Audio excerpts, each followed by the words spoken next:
थोड़ा पीछे है। हाँ हाँ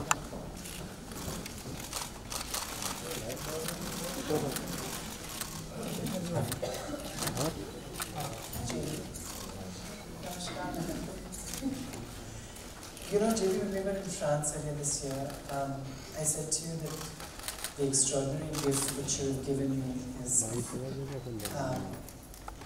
the two of you coming here for an evening like this. Remember, we were talking about this, and I said, this is the first book that I've published after my father passed away. And having them here makes me feel infinitely less orphaned. And that's what I said to you. So I want to thank you for coming here as my spiritual elders in my extended family. But you know, JB, conversely, I'd ask you, why did you say yes? Why did you agree to come and grace an occasion by a novice writer?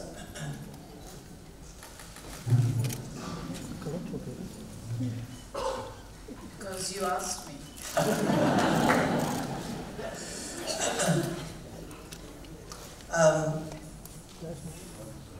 No, please. There's a very famous lyric that aptly describes my presence here tonight, ladies and gentlemen. A funny young man from the Clyde on a funeral carriage was tied. When asked who his dead, he giggled and said, I don't know, I just came for the ride.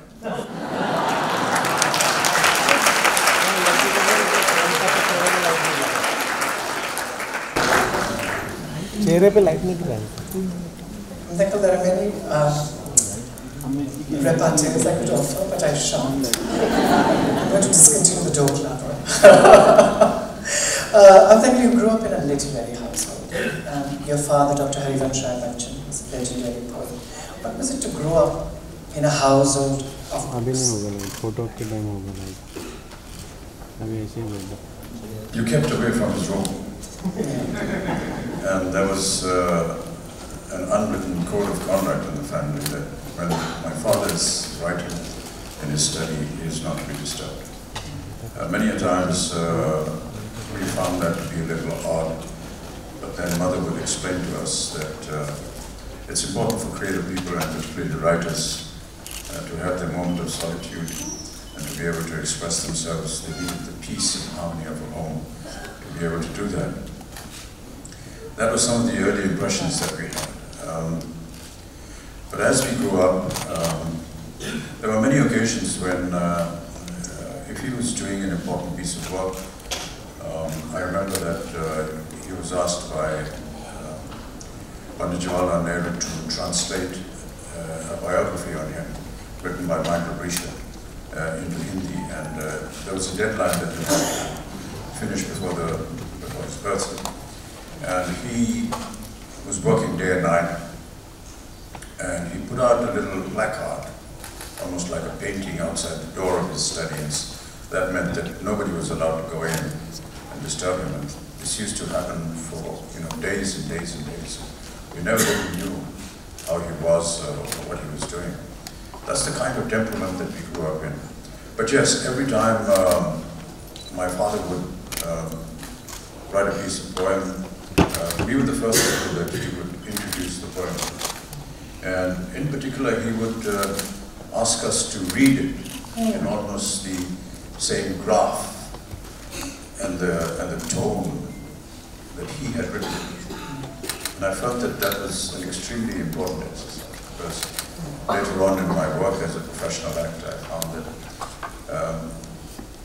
the respect that we need to give writers is the most important aspect in filmmaking. I feel that writers are the most important ingredient in filmmaking.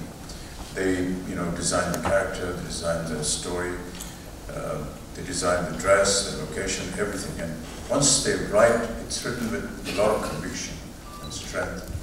And it's important to be able to gauge their mind and the graph of their language before you actually say your lines.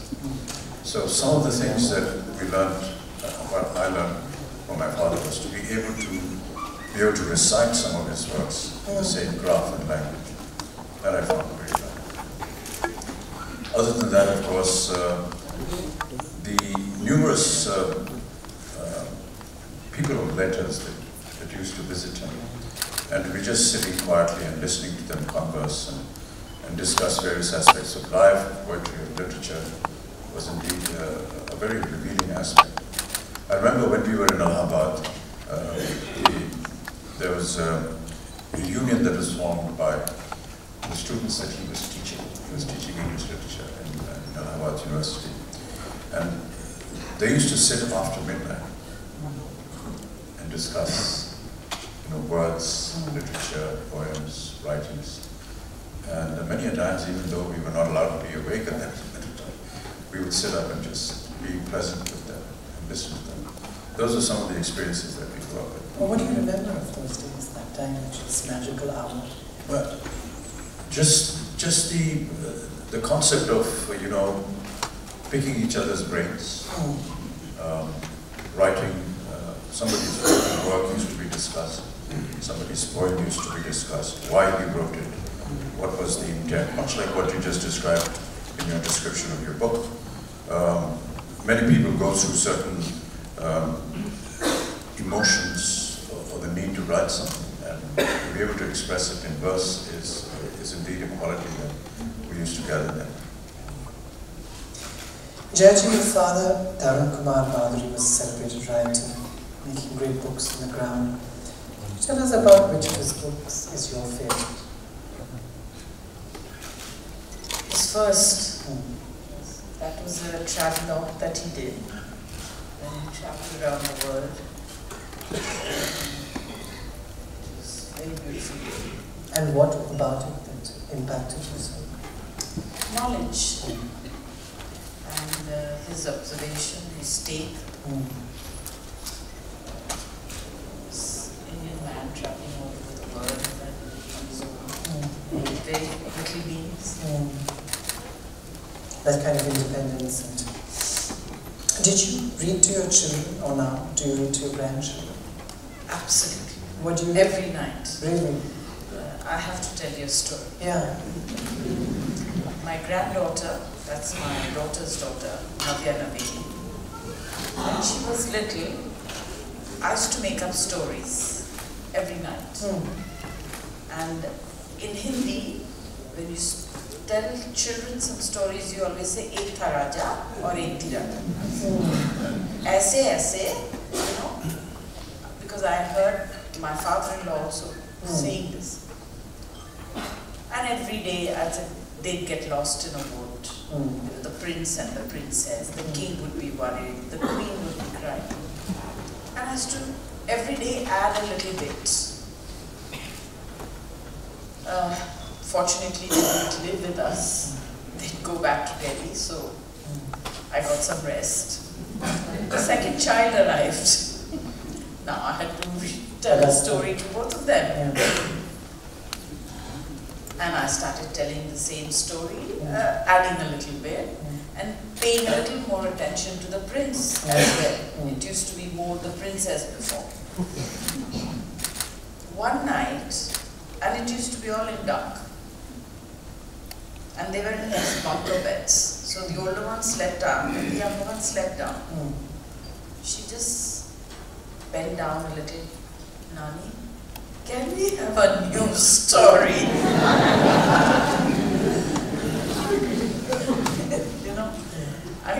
Poor child, she was patient for so long listening to my stories, and she exactly knew. But when they're little, they love to hear the same thing. But I realized she'd grown up, so it was time to stop making stories and read them proper published books. And then I started doing that. Oh, wonderful. What a great gift that you were able to give. JB, also you told me one thing ages ago that the Bachchans are the most reluctant to part with a book. Why is that? I don't know. I mean, he's worse than me. You know, you go out to a bookstore, most of the time, well, these days one doesn't have the opportunity to go to a bookstore in town. So it's mostly the airports. When you're catching a flight, you have a bookstore and you rummage through all the bestsellers and you see the books. And you spend a lot of time before your flight in selecting a book. Then while you're in the plane, you start to read it. You make your little note on top of the first page. You write your name. You write the date you bought the book. You write the shop that you got it from. The flight you're on, how long it's going to take for you to reach your destination. All these details are there on every front page of the book. I'm not going to part with that book to see.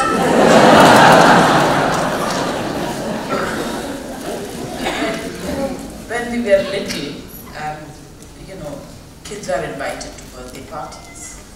And I remember, you know, kids would bring a box of Cadbury's chocolate or a box of cookies and things like that. When we were very little, that was fine. When we grew a little older, my father would always say, give a book. It remains on the shelf. Maybe not then, but sometime you pull it out and read it. That's more important than eating the biscuits and the chocolates. So this is something that I was used to, and it was my job in the house to every Sunday clean the bookshelves.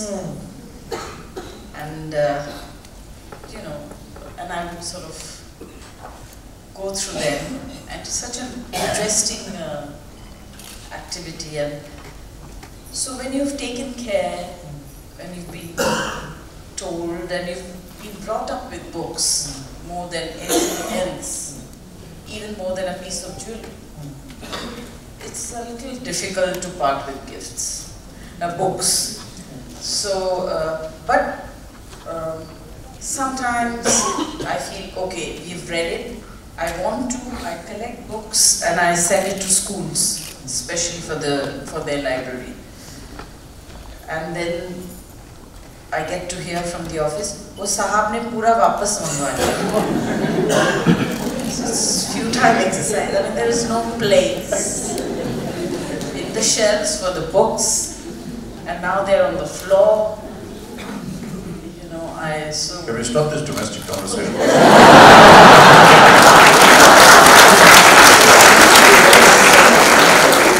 So that's why books are safe, and that's why we need to Jaya, I think we're going to get meeting in this call. Amitabh, for me, writing is not only about expressing myself, but it's a way to refine thought, try and be more consciously present in the world. You are committed to writing a blog, and you write with great dedication and integrity every day. You know, there's no team serving a blog, it's you. Could you tell me what you have learned from the years of writing? It started off as a joke. Somebody said that, you know, you need to have a website in your name because there are about 150 websites under your name and none of them is the original. And I asked them how long it would take. They said it would take about 6-7 months. You know, we collect all the material and we need to spend time with you. I said, that's too long. Can I do something tomorrow? And they said, yeah, you can write a blog. I said, what is that? And they explained it to me. They put me on your site and I wrote, hello, how are you? And closed the blog. And next day, there was 2 comments that came to me. And I said, wow, this is terrific.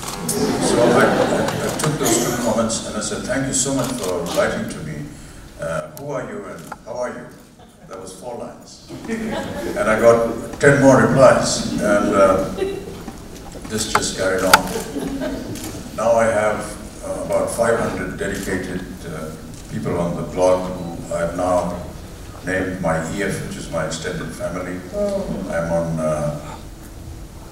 3,896 days every day. I've been writing the blog, and it's just, I feel very committed now because I know that there are at least 500 people who are waiting for this blog to come. And And sometimes when I've forgotten to push the right button, the post button on the computer, from 5 o'clock in the morning I start getting these alarms. What happened to you, sir? Where's the blog? You haven't pressed the right button. Yeah, do it right now. So it's almost like a commitment, and, but it's really wonderful. No matter what time I finish at night, most of the time it's very late. I do find time to write something. It's a moment, as you described earlier on in your speech, of wanting to spend time with yourself, to have your own solitude, and maybe just have an opportunity to talk to yourself. And if you can express that in words, and if there are a few people that want to read it, it's just wonderful. It's not for any kind of personal gain or any kind of commercial gain. It's just something that comes out. I never know what I'm going to write until you actually open that blog post in front of you. And then suddenly everything starts happening. It could be anything, just a review of the day's work, some issue that has troubled you, something that my father wrote, something that I wanted to express on that. You know, since I have a book out, and I've always turned to the two of you for advice. Can you speak a little louder? Sure. Would you like me to scream, Judge? I'm happy to do so. As I have a book out, can you please advise me on what is the sensible way to deal with criticism? Both of you. The wrong person. Come on, JB, I'm sure you can be vaguely diplomatic for half a minute. I should try. By the way, my entire accomplishment of this entire evening is not the book or any of that. The fact that JB has not screamed at me like 60 minutes is like a huge deal. So I won this show at this point in time. I'm the wrong person to answer. He's the one. He's Yeah, the if I go out, diplomat. He'll do it. she's bawling. He'll answer This this What's the correct, sensible response one can have to criticism? I don't actually care. But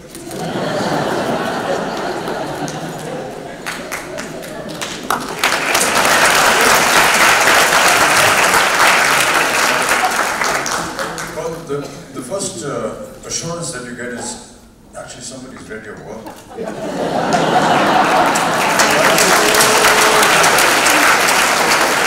Very important for us in the creative field, because if nobody goes to see our film, that's really bad.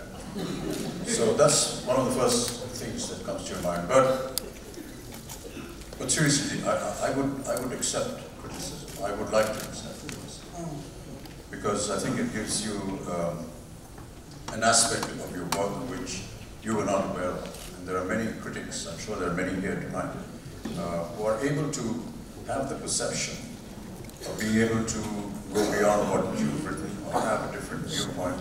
And I think it's important for anyone that's in the creative field to know that. Many a times we are unaware of it, and most of the times the critics are right and we are wrong. In such situations, when you feel that they've been unfair, cut that criticism out from the piece of paper, stick it on your bathroom wall, and every morning look into the mirror and say, one day, buddy, I'm going to disprove you.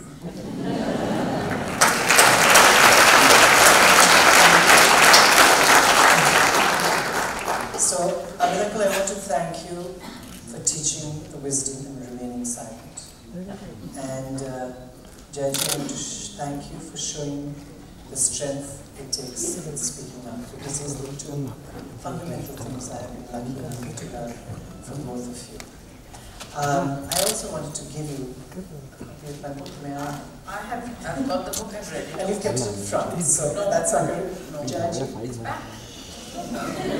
Yes, it is. I've given it to my sister to read it. She read it and she's brought it back. I don't really remember. May I please invite you to give this book? Actually, Amitabh, sorry. I started out with the evening with bringing my ancestors in.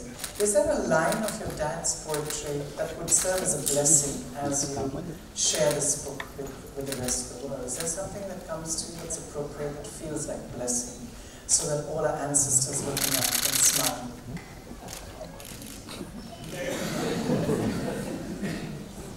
I really don't know.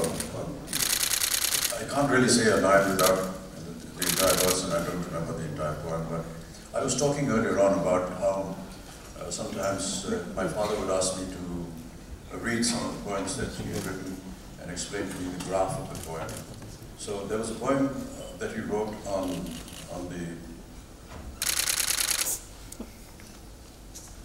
kind of the rush of life that we all go through. And he wrote, जीवन की आपाधापी में कब वक्त मिला कुछ देर कहीं पर बैठ, कभी ये सोच सकूं जो किया कहा माना उसमें क्या बुरा था। जिस दिन मेरी चेतना जगी मैंने देखा मैं खड़ा हुआ इस दुनिया के मेले में, हर एक यहाँ पर एक भुलावे में भूला, हर एक लगा है अपनी अपनी देहे में।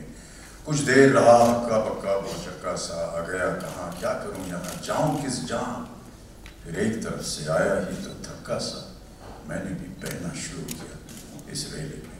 So life, he said, was एक रेला है, एक मेला है, जीवन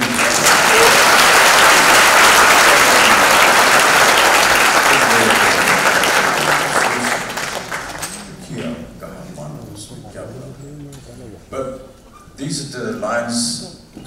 It's okay to recite them, but what he actually made me understand was, and many a times a poet writes an expression, and through words actually gives it some kind of physicality.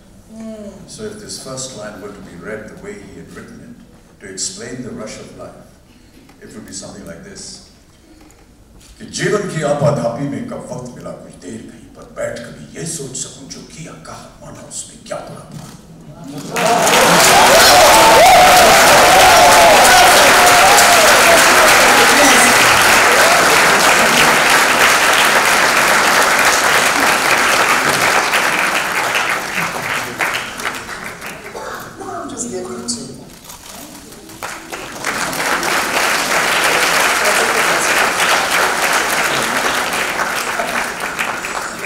Very much for coming and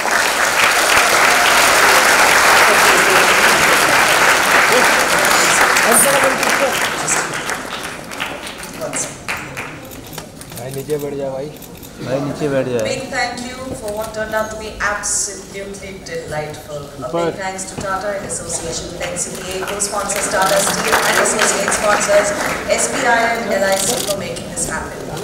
Coming up next is a big one, the debate, the topic of which is India needs a presidential system. Amitabh and Rajesh Jain for the motion, and Lisa Siddharth and Pawan Kebal. Miss it, see you here shortly. Security, ऊपर ऊपर ऊपर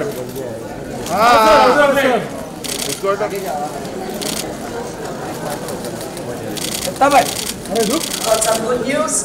Siddharth and Shanghvi's books are available at the pop-up bookstore at the Tata foyer. So you can go ahead and get them, and he's ready to sign them for you. भाग fight के लिए इसको photo काटा गया ना उसने